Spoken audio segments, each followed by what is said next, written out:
Hello students, F5 BCom એકાઉન્ટન્સીમાં શાખાના હિસાબોનો એક દાખલો શીખીશું। આ જે દાખલો છે એ ગુજરાત યુનિવર્સિટી F5 બીકોમ જુલાઈ 2021 યુનિવર્સિટી પરીક્ષામાં પૂછાયો છે અને આ જ દાખલો સૌરાષ્ટ્ર યુનિવર્સિટીમાં પણ F5 બીકોમમાં એપ્રિલ 2012માં અને એપ્રિલ 2016માં પણ પૂછાયો છે। રાજકોટના નયન ટ્રેડર્સની વડોદરામાં એક સ્વતંત્ર શાખા છે। તેનું તારીખ 31/3/2021ના રોજનું કાચું સરવૈયું નીચે મુજબ છે। જો પ્રશ્નમાં કાચું સરવૈયું આપેલું છે, ઉધાર બાકી અને જમા બાકીની રકમો આપી છે। વધારાની માહિતી: આખર માલનો સ્ટોક ₹1,25,000નો હતો। વર્ષના અંતે જે સ્ટોક હોય એની માહિતી આપી છે। નંબર 2, તારીખ 28 માર્ચ 2021ના રોજ મુખ્ય ઓફિસે શાખાને મોકલેલ 25,000નો માલ શાખાને તારીખ 3 એપ્રિલના રોજ મળ્યો હતો। એટલે વર્ષ પૂરું થઈ ગયા પછી મળે છે, બરાબર। એટલે માર્ગસ્થ માલ કહેવાશે અને માર્ગસ્થ માલની શાખાના હિસાબોમાં કોઈ જગ્યાએ નોંધ કરવાની રહેતી નથી, બરાબર। એટલે આ બીજા હવાલાની આપણે કોઈ નોંધ કરવાની રહેશે નહીં। તારીખ 29 માર્ચ 2021ના રોજ શાખાએ મુખ્ય ઓફિસને મોકલેલ ₹12,500ની રોકડ મુખ્ય ઓફિસને તારીખ 2 એપ્રિલના રોજ મળી હતી, બરાબર।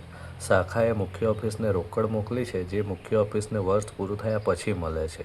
આપણું વર્ષ 31 માર્ચે પૂરું થાય છે, મુખ્ય ઓફિસને 2 એપ્રિલે નાણાં મળ્યા, એટલે આ માર્ગસ્થ રોકડ કહેવાશે અને એની એન્ટ્રી શાખાના પાકા સરવૈયામાં અને મુખ્ય ઓફિસના ખાતામાં પણ કરવી પડશે। નંબર 4, શાખાના ફર્નિચરનું ખાતું મુખ્ય ઓફિસના ચોપડામાં રાખવામાં આવે છે। ફર્નિચર પર ₹5,000 ઘસારો માંડી વાળવાનો છે। તો ફર્નિચર પર જે ઘસારો માંડી વાળવાનો છે એ શાખાના નફા નુકસાન ખાતામાં નોંધાશે અને મુખ્ય ઓફિસના ખાતામાં જમા બાજુ નોંધાશે। પાકા સરવૈયામાં ફર્નિચરની કે ફર્નિચર પર ઘસારાની નોંધ કરવાની નથી। કેમ નથી કરવાની? સૂચના આપી છે કે ફર્નિચરનું ખાતું મુખ્ય ઓફિસના ચોપડામાં રાખવામાં આવે છે, શાખામાં નહીં, બરાબર। એટલા માટે ઉપરની માહિતી પરથી વડોદરા શાખાના વાર્ષિક હિસાબો તૈયાર કરો, બરાબર। તો આપણે વાર્ષિક હિસાબો જવાબના ભાગરૂપે તૈયાર કરવાના છે। તો વાર્ષિક હિસાબોમાં આપણે જે તૈયાર કરવાનું છે એ છે વેપાર ખાતું, તારીખ 31/3/21ના રોજ પૂરા થતા વર્ષનું। ત્યારબાદ નફા નુકસાન ખાતું, ત્યારબાદ પાકું સરવૈયું અને મુખ્ય ઓફિસનું ખાતું। આટલી વિગતો આપણે જવાબના ભાગરૂપે તૈયાર કરવાની રહેશે, બરાબર। તો સૌપ્રથમ મુખ્ય ઓફિસનું જે ખાતું છે તો એની જમા બાકી જે હોય એ આપણે મુખ્ય ઓફિસના ખાતામાં જમા બાજુ લખવાની છે। તો પ્રશ્નમાં જુઓ, મુખ્ય ઓફિસના ખાતાની બાકી આપી છે ₹1,25,000। તો સૌપ્રથમ આપણે એ રકમ લખી દઈશું, ₹1,25,000, બરાબર। ત્યારબાદ બાકીની બધી વિગતો વારાફરતી લેતા જઈએ। તો સૌપ્રથમ શરૂઆતનો સ્ટોક આપ્યો છે ₹62,500। તો શરૂઆતનો સ્ટોક વેપાર ખાતામાં નોંધાશે।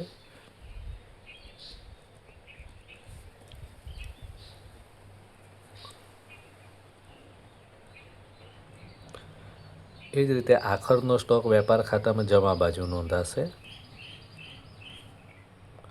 આખર સ્ટોક હવાલામાં આપ્યો હોય, પહેલા હવાલામાં જ આપેલો છે ₹1,25,000 અને આખર સ્ટોકની બીજી અસર પાકા સરવૈયામાં પણ આવશે। તો પાકા સરવૈયામાં આપણે આખર સ્ટોક લખી દઈએ।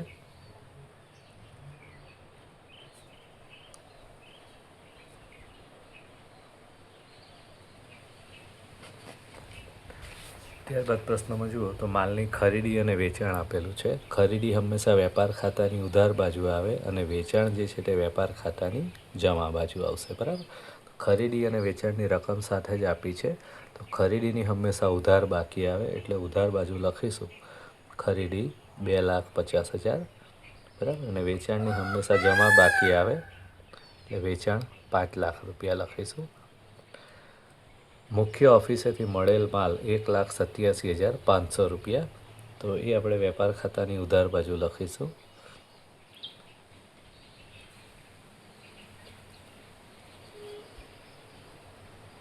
મુખ્ય ઓફિસેથી મળેલ માલ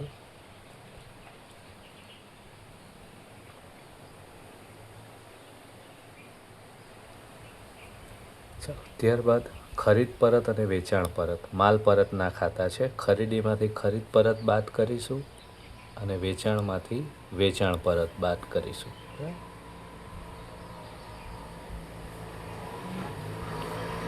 તો તો એની જે બાકી છે એ રકમ શોધવાની રહેશે. હવે ખરીદીની હંમેશા જમા બાકી આવે એટલે ખરીદીની ઉધાર બાકી આવે એટલે ખરીદ પરતની હંમેશા જમા બાકી આવશે. એટલે ખરીદ પરતની રકમ 25,000 થશે. ખરીદીમાંથી બાદ કરો એટલે ચોખ્ખી ખરીદી 2,25,000 રૂપિયા બહાર નીકળશે. એ જ રીતે વેચાણ પરતની હંમેશા ઉધાર બાકી આવે 12,500 રૂપિયા. 5 લાખમાંથી એટલા બાદ કરીશું એટલે 4,87,500 રૂપિયા વેચાણની ચોખ્ખી રકમ નીકળશે. બરાબર. ચાલો, ત્યારબાદ મુખ્ય ઓફિસનું ખાતું જે આપણે ઓલરેડી નોંધી ગયા છે. દેવાદારો અને લેણદારો પાકા સરવૈયામાં આવશે. દેવાદારો મિલકતમાં આવે અને લેણદારો દેવામાં. બરાબર. તો પાકા સરવૈયામાં દેવાદારો લખીશું મિલકત બાજુ. દેવાદારોની હંમેશા ઉધાર બાકી આવે 75,000 રૂપિયા અને લેણદારોની હંમેશા જમા બાકી આવે જે દેવું છે. બરાબર. તો લેણદારો 50,000 રૂપિયા. ત્યારબાદ રોકડ અને બેંક શિલ્લક. તો રોકડ અને બેંક શિલ્લક જે છે પાકા સરવૈયામાં મિલકત લેણા બાજુ આવશે. રોકડ શિલ્લક 62,500 રૂપિયા. ચાલો, ત્યારબાદ પગાર ખર્ચ છે. ખર્ચ છે એટલે નફા નુકસાન ખાતામાં નોંધીશું. તો નફા નુકસાન ખાતામાં પગાર 70,000 રૂપિયા. ભાડું એ પણ ખર્ચ છે, નફા નુકસાન ખાતામાં નોંધીશું 12,500 રૂપિયા. ત્યારબાદ વટાવ બંને બાકી આપી છે. એક આપેલ વટાવ અને બીજો મળેલ વટાવ. બરાબર. આપેલ વટાવ નુકસાન છે એટલે એની ઉધાર બાકી આવે 10,000 રૂપિયા અને મળેલ વટાવ આવક છે. બરાબર.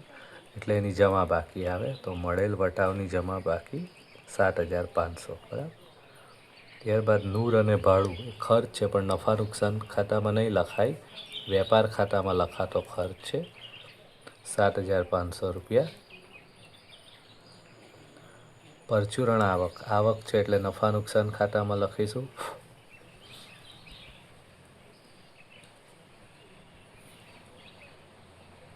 42,500 રૂપિયા. ચાલો, હવે વધારાની માહિતી લઈશું. તો સૌથી પહેલાં આખરનો સ્ટોક એ આપણે ઓલરેડી લખી ચૂક્યા છે. બીજા હવાલામાં માર્ગસ્થ માલની નોંધ આપેલી છે કે મુખ્ય ઓફિસે શાખાને માલ મોકલ્યો પણ મળ્યો નથી શાખાને. તો માર્ગમાં રહેલો માલ છે એટલે આપણે એની કોઈ અસર આપવાની રહેતી નથી. બરાબર.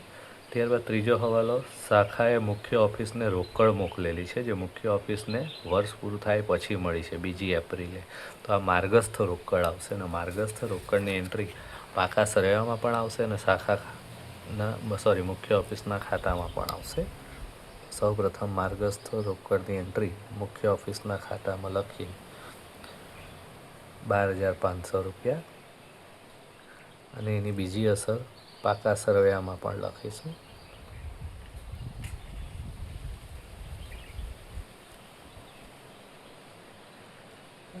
ચોથો હવાલો ઘસારાનો છે કે શાખાના ફર્નિચરનું ખાતું મુખ્ય ઓફિસના ચોપડામાં રાખવામાં આવે છે અને ફર્નિચર પર 5,000 રૂપિયા ઘસારો માંડી વાળવાનો છે. બરાબર. તો એક અસર મુખ્ય ઓફિસના ચોપડામાં આવશે શાખાના ફર્નિચરનો ઘસારો 5,000 રૂપિયા અને બીજી અસર નફા નુકસાન ખાતામાં આવશે. તો નફા નુકસાન ખાતામાં લખીશું 5,000.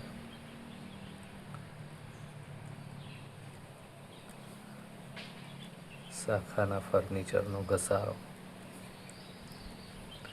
બરાબર. હવે બધી વિગતો આપણે લખી લીધી છે. હવે ખાતા બંધ કરવાનો સમય છે. તો સૌપ્રથમ વેપાર ખાતું બંધ કરીએ. તો વેપાર ખાતામાં જમા બાજુનો સરવાળો 6,12,500 રૂપિયા થાય છે. એ જ સરવાળો ઉધાર બાજુ પણ લખી દઈએ અને એમાંથી ઉધાર બાજુની બધી રકમો બાદ કરીએ તો તફાવતની રકમ 1,30,000 રૂપિયા નીકળે છે. બરાબર. વેપાર ખાતાનું પરિણામ આવે એટલે એને આપણે કાચો નફો કહીશું. આ વેપાર ખાતાનો જે કાચો નફો છે આપણે નફા નુકસાન ખાતામાં ટ્રાન્સફર કરવાનો હોય છે એટલે નફા નુકસાન ખાતાની જમા બાજુ લખીશું કાચો નફો. બરાબર. વેપાર ખાતેથી લાવ્યા. હવે નફા નુકસાન ખાતું બંધ કરીએ તો નફા નુકસાન ખાતાના જમા બાજુનો સરવાળો 1,80,000 રૂપિયા થાય છે. આ જ સરવાળો આપણે ઉધાર બાજુ લખી દઈએ અને એમાંથી ઉધાર બાજુની રકમો માઇનસ કરીએ તો તફાવતની રકમ 82,500 રૂપિયા નીકળે છે. બરાબર. આ જે તફાવત છે એ ચોખ્ખો નફો કહેવાશે. નફા નુકસાન ખાતાનું પરિણામ એટલે ચોખ્ખો નફો. આ નફો જે છે એ આપણે મુખ્ય ઓફિસના ખાતામાં જમા કરવાનો હોય છે. એટલે મુખ્ય ઓફિસના ખાતામાં જમા બાજુ એની એન્ટ્રી કરીશું. તો 82,500 રૂપિયા જે છે મુખ્ય ઓફિસના ચોપડામાં લખીશું.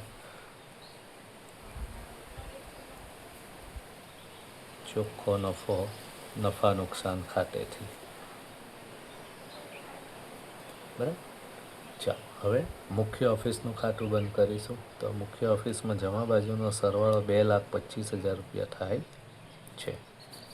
એ જ 2,25,000 આપણે ઉધાર બાજુ લખીને તફાવતની રકમ શોધીએ તો તફાવતની રકમ પણ 2,25,000 રૂપિયા જ થાય છે. બરાબર.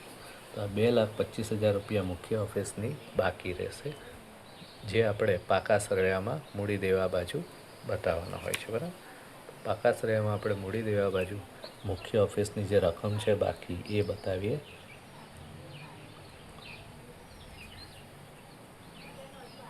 મુખ્ય ઓફિસનું ખાતું.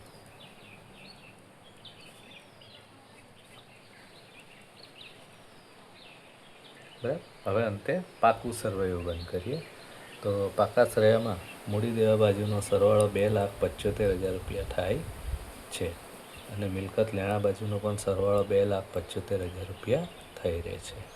બરાબર. બંને બાજુનો સરવાળો આપણો સરખો આવી રહે છે. તો આ રીતે આપણો દાખલો અહીંયા પૂરો થાય છે.